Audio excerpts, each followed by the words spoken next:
this. It's been a long season, long couple of seasons, but a game like that tonight must just remind you why everything's worth it in the coach's box. Yeah, well, as we said to the group, it was a big stage Friday night. There was a few people there.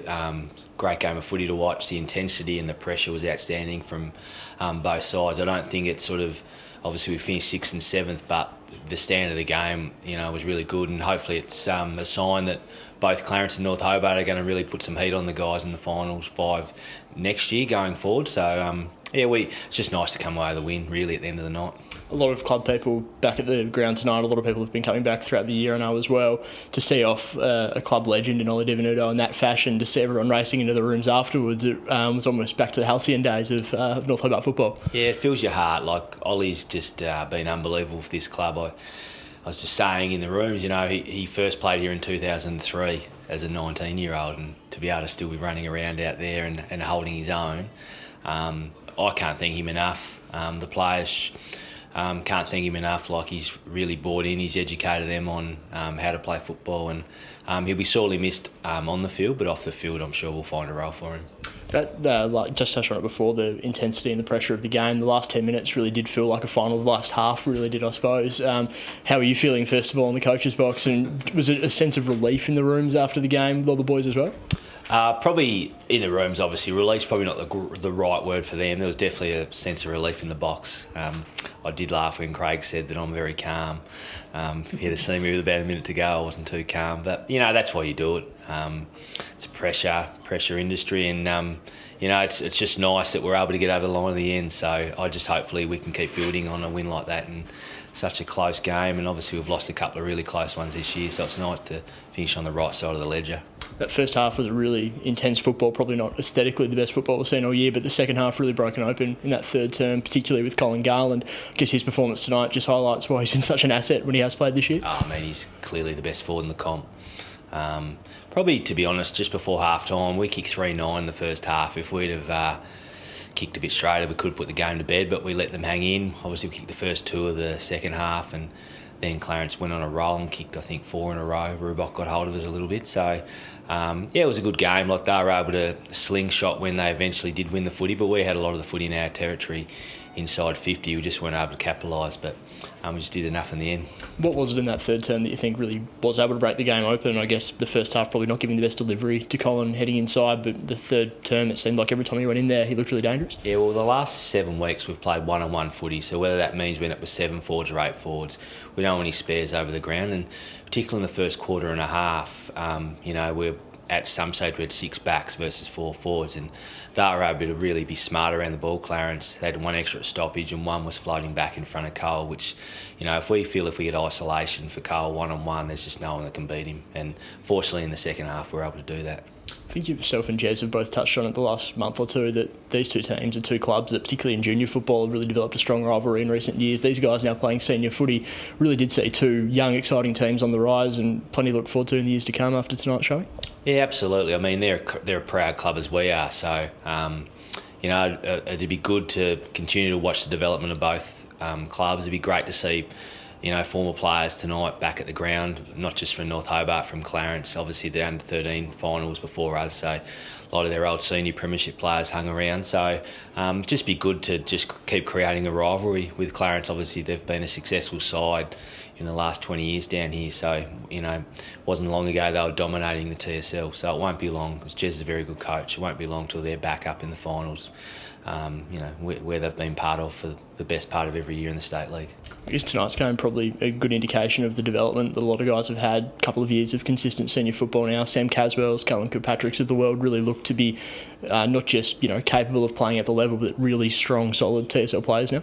Yeah, I think probably last week against North Lonnie, the third quarter, it underlined we think that we're on the right path, the right track with the development that the players have shown in, we've only had them really for, less than 2 years. So just to see their body shape change, and that's probably a credit to our fitness guys like Nathan McCulloch and Brent Williams. The amount of work that the guys do from the programs they put in place gives them a chance to compete. So as Ollie said, and I touched on after the game, pre-season, you're just going to have to keep grinding them out, and eventually turn into a side like North Lonnie, who have the body shapes that just are so combative and so competitive, because they've done the work over you know, 7 or 8 years. So we understand we've basically been putting in the work now for, you know, the first year was really tough because we didn't really have anyone till, you know, the start of the season, whereas this last year we were able to get the body of work into the players. So our challenge to the guys is to put that same body of work in next pre-season to make sure come April next year they're even bigger and stronger and fitter, and we really crack into the start of the season next year. And just wanted to finish, I guess, the year as a whole, some challenging times throughout it. Regardless of the result tonight, I guess you would have probably taken a pass mark as the year as a whole, particularly with that development that you've just spoken on there as well. Yeah, I mean, obviously it would have been nicer to win a few more games, but we've gone from being an uncompetitive unit, which is we couldn't do too much about that because we just had a bunch of kids. So the growth's going to continue to happen from within this group. So we improved defensively by about 7 goals and offensively by about 15 points from last year. So we feel if we can do the body of work, it'll give an opportunity to improve again next year. So, but we're under no illusion. It's going to take a lot of hard work. So we're looking forward to it. All right, Jez, disappointing note to end the season on that last quarter. Just was one hell of a contest, wasn't it? Yeah, it was. Look, the game could have probably gone either way late. I thought they outplayed us for the first half. It was just a real stoppage-based game, really. I think there was 30 stoppages in the first quarter. They brought numbers to it, so did we. We got some ascendancy there and some scoring power from that. Second quarter, we got annihilated from stoppage and they kicked goals from stoppage. We tried a +1 behind the footy, but it just wasn't having an effect.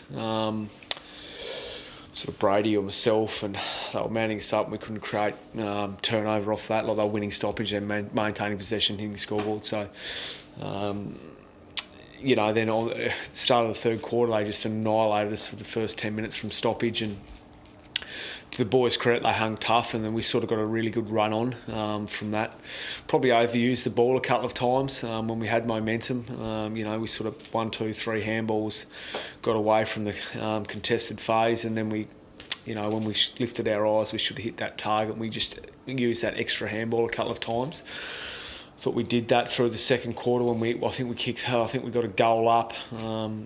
And we had a couple of opportunities to probably just kick 2 or 3 goals away, and we just didn't quite execute. And to North Hobart's credit, they hung tough. In that last quarter, it was a bit of a dogfight, wasn't it? Either team could have won. And they got the chocolates in the end. So overall, I think they probably should have won the game. Although I was a little bit disappointed from our perspective. I thought some of our ball movement was poor. We probably just went into our shell a couple of times, and then when we did get the ball moving quickly, we probably just torched it, especially through that half-forward line. Thought the defenders defended really well. So overall, disappointing to lose. Full credit to North Hobart. They played some pretty good footy. Yeah, that second half was a pretty dour struggle, as you mentioned, lots of contested ball. The third quarter, as you mentioned, that start by them, it almost looked as if Colin Garland was going to take North Hobart away and they were going to win in a canter. But as you said, you guys did really hang tough. What was it, do you think, that you're able to bring yourselves back into the game? We've sort of invested in this 4 pillars. It was actually... I thought the game was quite ironic to what our year was, that the guys really stuck tough and stuck together, and we spoke about the last 2 weeks was an opportunity to, I suppose, for the outside the 4 walls to brand us with something. Last week was a step in the right direction, and then tonight, being a stream game and people watching it, nice crowd here, that, if we had have got the win, then we're building towards something. But it's almost like we've taken a little step backwards now. So we understand what our brand is inside our 4 walls. And one of our pillars is trust and aggression. There's 2 of our pillars is trust and aggression. I thought they just hung tough and they had trust in each other that we were going to get the game back in our terms, and their aggression around the ball lifted. Like Brady Jones and Jake Cox inserted themselves into the game through that period, and we were able to sort of just get some momentum. But as I said, we just didn't quite capitalise on it. We were very close to sorting that 2 or 3 goal buffer and just didn't quite get there. And that's full credit to North Hobart. They hung tough as well. We knew they would. They played with a lot of passion and desire. But to our boys' credit, there was a couple of times where we were under the pump and they hung tough as well. So, it could have gone either way, but it went their way in the end of the day. Touched on it before, that ball movement, the quick hands looked really dangerous when it came off. I guess, as you mentioned a few times, maybe overusing it a little bit. Yeah. Is that just something with a lot of young players, another pre-season into them, or TSL senior experience, that you can kind of iron that out a little bit? Yeah, I think so. And look, a large part of our squad haven't played 20 games. So, if that second or third handball goes in Brady Jones or Jake Cox's hands, the right decision is made with the footy. Now, in another 20 games' time, Oscar Paprotny, Jack Preshaw, Sam Lewis-Johnson, Borsboom, they'll make the right decision. And they're making it at times. But we have to encourage them to play that way. We want to play an exciting brand of footy. Yet we want to be really defensively sound, and we want to be strong, contested-based team, but we also want to play really exciting footy. Now, we need to do that because our forward line is small. So we have to try and slingshot the ball, and when we win contest around the stoppage, we have to try and move it via hand so our forwards can move around and can use hit up and get it out the back. So it's a risk-free reward with our setup at the moment. A couple of times it came off, a couple of times tonight it didn't. So and we're going to have to keep going with that until Noah Holmes and Ollie Preshaw and some of our younger guys develop a little bit.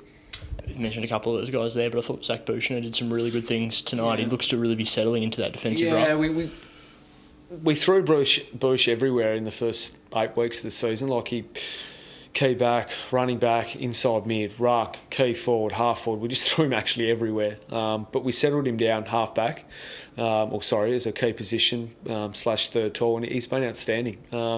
He makes some mistakes, but when he's up and going, he's got the potential to be one of the best keys in the comp. There's no doubt. And the thing I like about Bush is if we can tidy up some of his defensive work, the offensive power that he gives us is like a half back, a run and carry half back. So he's going to be a really good player. He's only going to get better. His last 6 weeks have been outstanding. So, he's like the group. I said to them after the game, understand that this week is a real kick in the guts. But we have taken a small step from 7 weeks ago. We can take a giant one over the next 6 months. Because if you go through our group, there's 3 or 4 guys over 30, the rest are under 21, and they can develop a lot. So we're really excited about where we're going. Yep, we couldn't quite get the result tonight, but we've taken that small step, and sometimes when you take that small step, the next one is giant. So we need to make sure that we work hard and put those things in place so we can take that big step next year.